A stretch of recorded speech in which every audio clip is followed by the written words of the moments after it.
मैं कभी अपने देश से गद्दारी नहीं करूंगा, अपनी टीम से गद्दारी नहीं करूंगा। मैं ये आज इसलिए आज मेरा मन हल्का हो गया, क्योंकि ये 96 का मैच मैं लाइफ में कभी नहीं भूल सकता हूं, क्योंकि ये मैच के बाद मेरा करियर खत्म किया गया।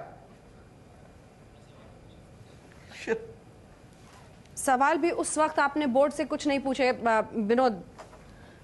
जाहिर है बहुत सारी भावनाओं से आप गुजर रहे हैं इस वक्त, क्योंकि इतने सालों से आपने ये तमाम चीजें अपने अंदर दबा कर रखी थी। पर आज क्या लगता है, उस वक्त कुछ किया जा सकता था क्या? बोर्ड से कहीं से कुछ बात हो सकती? जरूर कुछ ना कुछ हो सकता था, क्योंकि जिस तरह से मैच मैं पहले हैरान, जैसे मैंने कहा कि पहले हैरान हो गया था कि हमने पहली फील्डिंग क्यों की। उसे हम लोग चैंपियन होने वाले थे अंजना। आप देखोगे पूरा टूर्नामेंट हम इतना बढ़िया क्रिकेट खेल के आए, और इतना खेलने के बाद ये मैच कॉल्ड ऑफ हो जाता है, और मुझसे सहा नहीं गया। क्योंकि विकेट अगर आप देखो, मैं एक जगह से, जैसे पहले भी कहा कि एक जगह से मैं खड़ा था और सामने मेरे को बैट्समैन आके मेरे जो बोल रहे कि विनोद प्रॉब्लम नहीं, हम लोग ये रन चेज कर लेंगे, और खुद विकेट देकर आउट होके चले जा रहे हैं। अगर आप ये मैच 96 के मुझे क्लिपिंग्स आप बता दोगे तो आपको इजीली पता चल जाएगा किसने किसने क्या क्या किया है। और मैं उसके बाद मुझे मौका ही नहीं दिया बोलने का, क्योंकि मुझे ड्रॉप किया गया। अजीत वाडेकर का अगर आप देखोगे, अजीत वाडेकर का स्टेटमेंट था, अगर ये वर्ल्ड कप के बाद जो बंदा मेरे साथ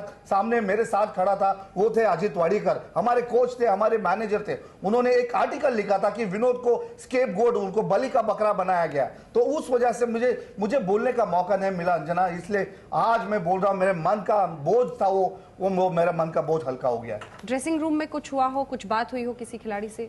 मैं ड्रेसिंग रूम में जैसे मैं रोते रोते गया, मैं आप बिलीव नहीं करोगे, जैसे मैं रोते रोते अंदर गया, मैं पूरी टीम मेरे साथ उठकर आकर मेरे साथ रोने लगी। पूरी टीम उठकर रोने लगी। लेकिन मुझे पता नहीं किसके मगरमच्छ के आंसू थे, किसके क्या थे, सचमुच का था या कुछ नहीं। मैं अपने इसमें था, मैं अपने दुख में था। मेरे को बहुत बड़ा धक्का लगा था, क्योंकि ये वर्ल्ड कप हम जो सपना देखते थे, जैसे सचिन का सपना पूरा हो गया 90 बोल रहे, जब उन्होंने वर्ल्ड कप जीतने का उनको एक सपना था, एक हर इंडियन हर एक क्रिकेटर का सपना होता कि वर्ल्ड कप जीते, और मेरा वो सपना पूरा हो सकता था वो 1996 में, और वो अधूरा रह गया। इसलिए मैं कहता हूं कि जो कुछ हुआ अजीत वाडेकर को भी पता है, और बहुत करीब पहुंच गए थे उस सपने को पूरे करने के। सेमीफाइनल में हम पहुंच गए थे विनोद। बहुत मेहनत की थी अंजना, बहुत मेहनत की थी हम लोग ने। हमने वेस्ट इंडीज को हराया, हमने सबसे पाकिस्तान पर 96 जो अजय जडेजा बैंगलोर में जो मैच हुआ था, इतना टफ मैच जीतकर हम लोग सेमीफाइनल तक, तो वो क्वार्टर फाइनल हम लोग जीत गए थे, सेमीफाइनल में आ रहे और ये हालत हो गई एकदम पता नहीं कि क्या गड़बड़ घोटाला हो गया। टॉस के बाद जो फील्डिंग का फैसला हुआ वो कैसा झटका था?